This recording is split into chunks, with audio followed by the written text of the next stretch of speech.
Banjo-Kazooie is a charming platformer, but some of its jiggies are downright vicious. From underwater dives to angry snowmen, timed mazes to the dreaded engine room. These are the 10 hardest jiggies in the game. Number 10. Eyrie the Eagle. In spring, Beak busts the egg to hatch Eyrie, starting a 4-season scavenger hunt. In summer, Eyrie asks for 5 caterpillars, hidden in the level. Once the baby eagle is fed, he'll go to sleep again. Eyrie is hungrier in autumn, requiring 10 caterpillars, including this one in the beehive after the Zubbas have moved out. When you feed him, he'll grow once more. Head back to the nest in the winter, and Eyrie will be a majestic eagle. He flies above his nest and drops your reward inside. Finding the caterpillars is tedious, and climbing the tree 4 times is time consuming, cementing its spot on this list. Number 9. Tip Tup's Choir. After racing to save Timbers Island, Tip Tup is back conducting a choir of turtles.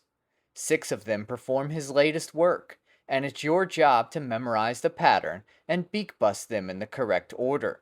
The first one is easy since it's only 3 notes, but lessons 2 and 3 ramp up the challenge.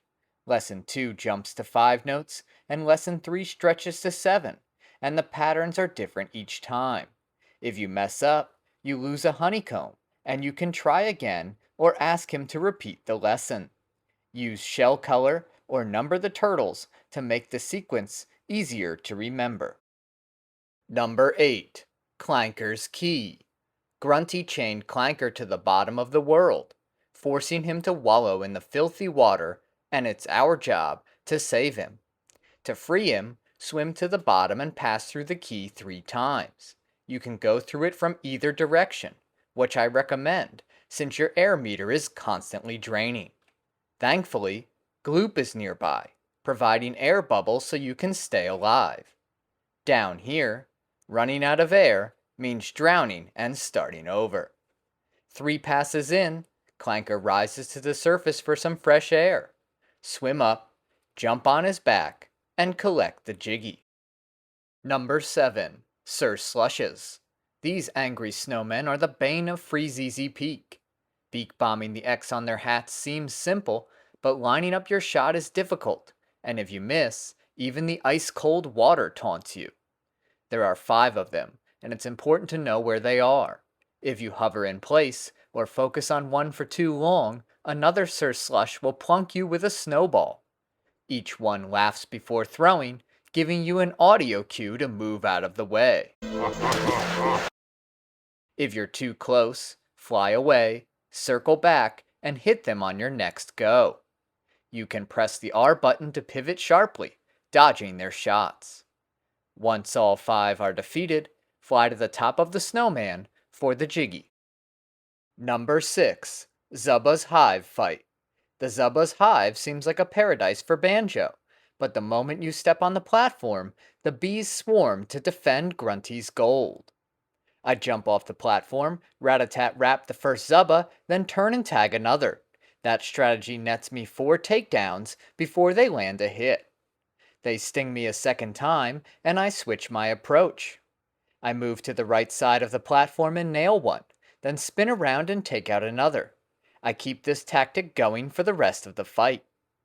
The arena is tight, and the Zubbas are relentless, but once you deck 10 of them, they release the jiggy. Number 5.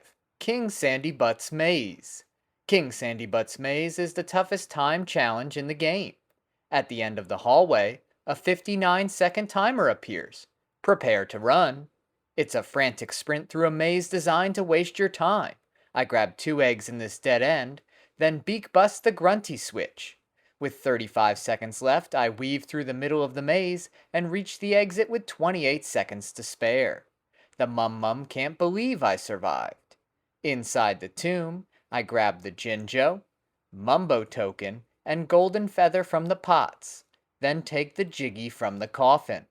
If you fail, spikes will impale Banjo and Kazooie off screen, costing a life, making you start over. Number 4.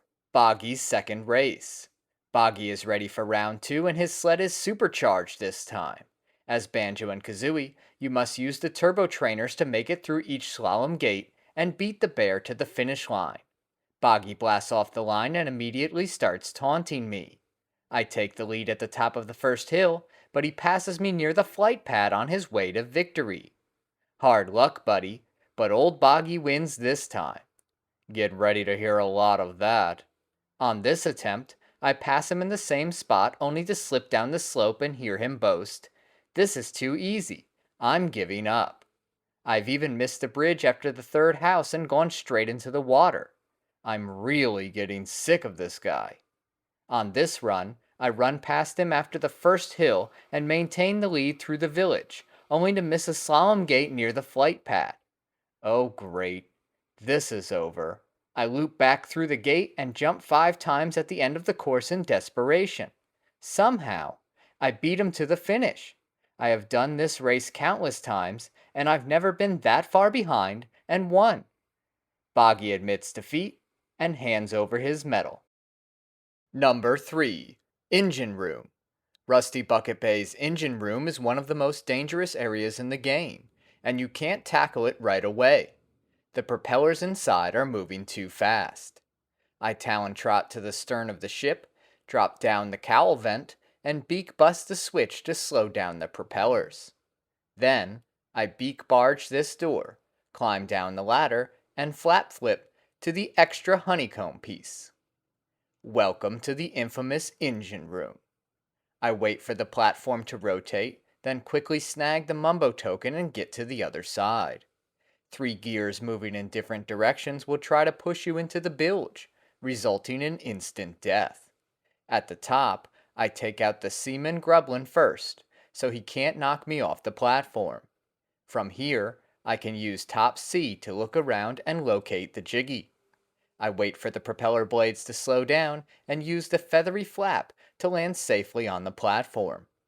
One more feathery flap gets me to the Jiggy. Number 2. Propellers. Take the engine room, add a brutal timer and a swim through toxic water, and you get the propellers Jiggy. I rat-a-tat-rap the seaman Grublin, then wait for the rotating piston to slow down, and feathery flap to the other side.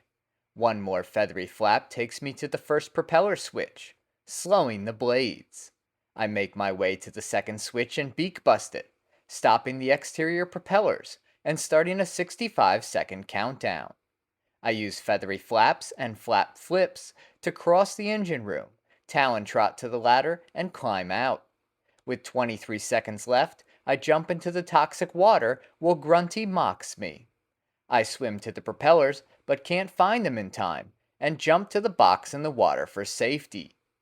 On this run, I hit the propeller switch on the left first, then the one on the right, and use the feathery flap to escape the engine room with 34 seconds left.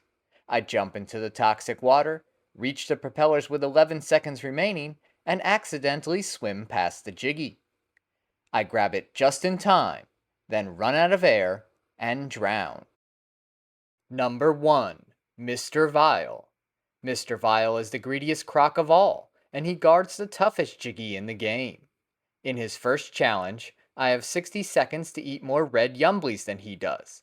The first round is tight. I top him 29-28. In the second round, we have to eat the reds and avoid the yellow Grumblies because they are not ripe. A great strategy is to get in front of him. Here, I chain 5 reds in a row, not only adding them to my total, but blocking him from getting any. Later, he shoves me aside and grabs 3 reds to my 1. I edge him out 26-25. In the final round, we eat what is shown at the top of the screen. I get in front of him for the first 3 reds. When I think it's time to switch, I find a group of the next color so I can grab several right away. Anytime I can force him to change direction, I'm adding to my counter while he's wasting time. I win 20-18. He finally gives up the Jiggy, but he circles it, making me pause. He can't bite or damage you, but it's unnerving. Mr. Vile has a tougher challenge if Greenie not scared. I have to win 3 games in a row for 3 extra lives, but each time I lose, he'll chomp away 1 life.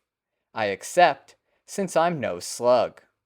The first round features only red ones, and I get in front of him twice to block his path and win 28 to 27. The second round adds yellows, but we can only eat reds. I cut him off several times and win 27 to 22. The last round brings back the Eat What's Showin' challenge.